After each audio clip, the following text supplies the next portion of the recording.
Hello बच्चों, let's read the question. So the question here says that the generative cell was destroyed by laser but a normal pollen tube was still formed because.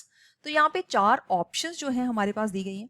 तो इस question के लिए जो हमारा की concept आता है वो आता है फॉर्मेशन ऑफ पोलन ट्यूब. सो जब भी पोलन ट्यूब की फॉर्मेशन होती है तो उसकी हेल्प से जो मेल के मीट है वो ट्रांसफर होंगे into the female part. So pollen tube germination है ये, या पोलन ट्यूब फॉर्मेशन कह सकते हैं इसको. तो पोलन ट्यूब से जो भी जर्मिनेशन होती है उसको साइफोनोगैमी बोलते हैं.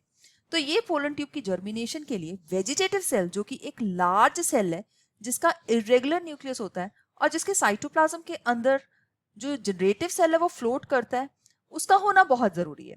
हालांकि जनरेटिव सेल जब डिस्ट्रॉय हुआ है लेजर बीम के साथ, सो दैट कि जनरेटिव सेल की माइटोसिस से जो गेमीट्स बननी थी वो तो नहीं बनी है. So that means male gametes है जो एब्सेंट है. हालांकि फर्टिलाइजेशन यहाँ पर भी नहीं होगी, लेकिन यहाँ पे सिर्फ लिखा है कि नॉर्मल पोलन ट्यूब है वो फिर भी बन गई, क्योंकि इसको स्टिमुलेट करने के लिए हमारे पास वेजिटेटिव सेल अभी भी इंटैक्ट पड़ा हुआ है, तो उसको कोई भी डैमेज नहीं हुआ. तो ए पार्ट है जो इसका बिल्कुल सही आंसर है. क्योंकि यहाँ पे बी पार्ट में लिखा है contents of the killed generative cell stimulates pollen growth, ये बिल्कुल रॉन्ग है. Laser beam stimulates the growth of pollen tube, नहीं, लेजर बीम किल कर देती है जनरेटिव सेल को, वो स्टिमुलेट नहीं कर सकती है ग्रोथ ऑफ पोलन ट्यूब को. Reason of emergence of pollen tube is not harm, ये भी रॉन्ग है.